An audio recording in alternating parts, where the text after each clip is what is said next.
Welcome to the Europe Conversation. My guest this week is EU Commissioner for Water Resilience and the Environment, Jessika Roswall. She says it is possible for Europe to have a strong, competitive economy while also protecting access to clean drinking water and removing harmful chemicals from the environment. Commissioner Roswall, EU Commissioner for the Environment and Water Resilience, thank you very much for joining us on the Europe Conversation. Thank you very much for having me. Now, you've announced this new EU strategy on water resilience. Obviously, there's a lot to it.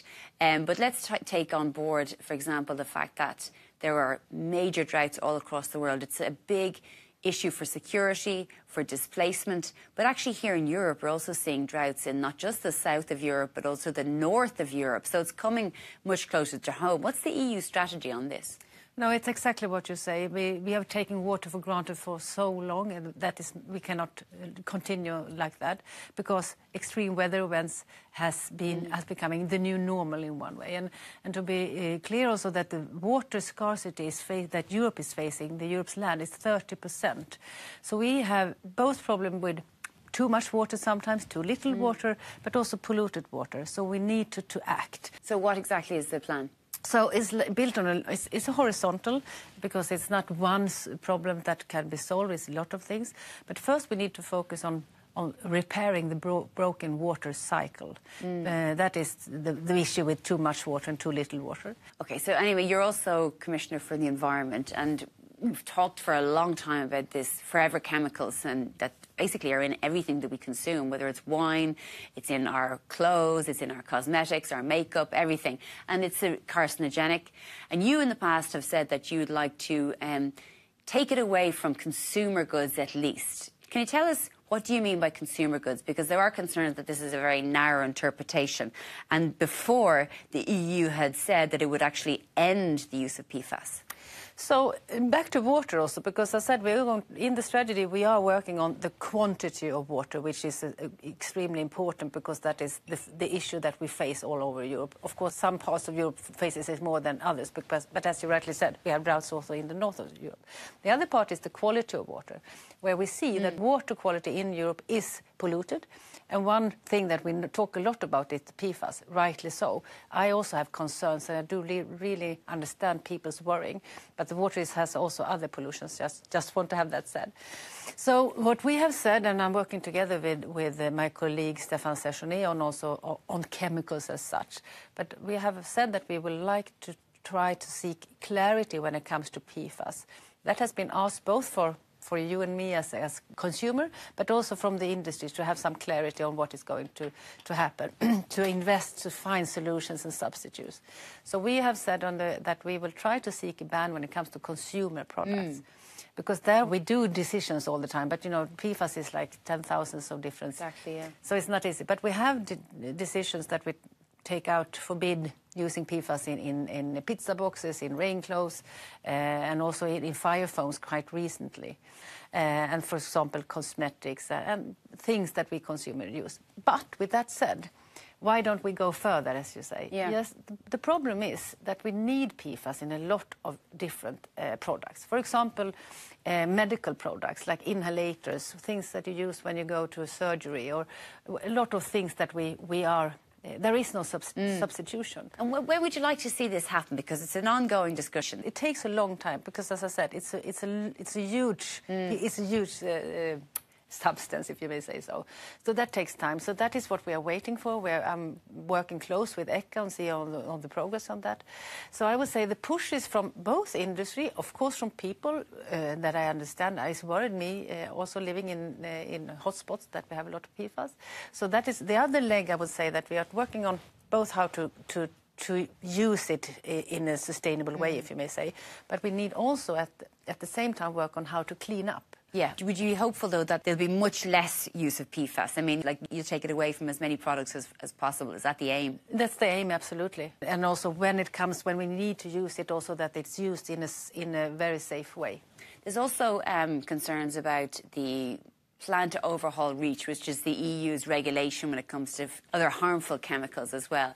I mean, a lot of the environmental groups will say that the EU is really trying to move away from the well-agreed science in order to support industry, to allow, I suppose, the use of many more chemicals. Can you tell us what your plan is for the overhaul of REACH? When we see the chemical industry, which is an important industry for all other industries, the industry, they sometimes say, and that is true because other industries need the products, and we need an industry here in Europe that is important for all of us.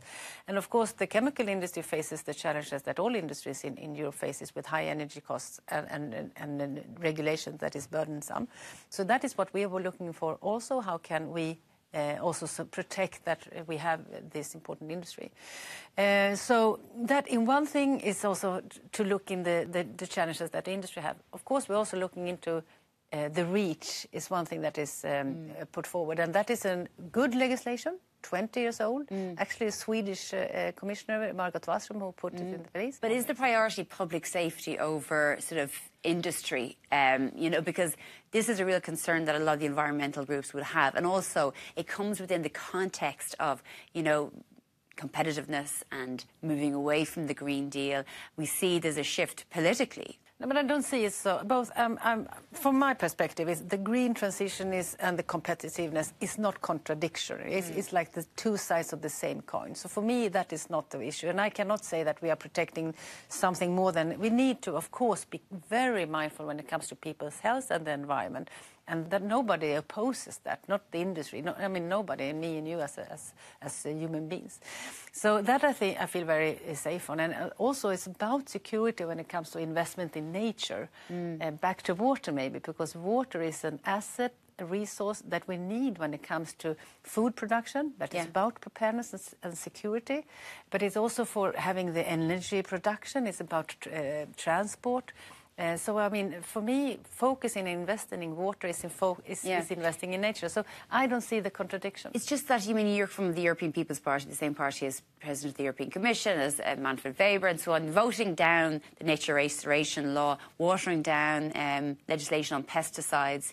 These are all the things that we've seen over the past couple of years that people would say, right, is the Commission prioritising health and safety of our land, when we're going through a biodiversity crisis, or is it industry and farmers? Yeah, but I don't see the contradiction. That's what has happened, no, though. But they literally did vote against the nature restoration law and have watered down legislation on pesticides. So what I'm focusing on, and my mission letter and the guidance from the President, is that we need to focus on these things. And when it comes to investment in nature, it's crucial both for security, as I said, but also for industry and focusing on that. And the nature restoration is now coming into force. I have a good dialogue with a lot of member states on how to reach those. Support keeping it, or did you want to? I was in another position at that time. Personally, I guess. Yeah, but that and the argument, I was in the Swedish government, and Sweden voted no, yes. You voted against? Sweden, exactly. A lot of scientists, global warming scientists would say that we're actually hitting a new wave of opposition to dealing with climate change. You hear a lot of people complaining about net zero, and we talk mainly about industry. We have the European Parliament moved very much to the right, where a lot of those parties vote against strong legislation protecting the environment. We also have, I suppose, in the United States, Donald Trump, first thing he did was pull out of the Paris Climate Accord. Yes, and that makes it even more important for Europe to stay in the front and stay in the lead, and that's where I think that we should be, and that is what I'm working for. And I think that I know that I have strong support also for this, both from industries and from the political groups. But with that said, we also need to focus on simplification, on how to reach those goals in a more efficient way. So tell us what that would look like to you, because obviously, like I said, there's a biodiversity crisis. That is obviously no small part to pollution, chemicals and so on. But all we hear about is really, helping farmers and industry and competitiveness. So how do they meet? Exactly. I met with a lot of farmers last week, and we discussed, because if we don't have nature, we don't have farming, and the opposite, of course, also. So I would say that we work on the same goal. For when it comes to simplification, for me, it's very it's about reporting, for example. And I know that we are focusing on how can we make it easier for a farmer to report less. And how is that? Because we can use the same data, for example, something that has been reported to a member state, that we can use the same data. That is one thing. Maybe less data points to measure. There are concrete things that we actually do at the moment to keep the high environmental standards and goals, but at the same time lessen the burden. The other thing, of course, is also to keep the level playing field within the European Union, to also protect our industries and farmers from that we have so high environmental and climate change standards. That is also an important thing. So it's a lot of things that we are doing, but I think that we need also to be more streamlined and easier when it comes to reporting. I think that is key. Do you think that's going to be possible now? Are you confident that we will be able to tackle the collapse in biodiversity, a proper overhaul of REACH, which protects public safety and science and the planet, and at the same time satisfy the farmers and the industry and the economy of Europe? You think maybe I sound naive, but I do believe in dialogue. And when I meet farmers or industries or NGOs, I emphasize on dialogue, because I think that is the key. We need to understand each other's different perspective. And also I meet a lot of industries that also talk about the dependence that they have on nature. I have this figure from ECB that 74% of the industry that have corporates alone within the Eurozone are dependent on at least one eco-scheme system. So that means that industry also needs to invest in nature, because they are, and water is the obvious nature resource, if you may say so. And that is biodiversity also. So that is also why I'm working on nature credit, that is could be an added value when it comes to put money when it comes to nature, put nature on the balance sheet, so to say. So I would still argue that this is something that we need to do, and we know that we want to do it, but we need to be smarter when we do it.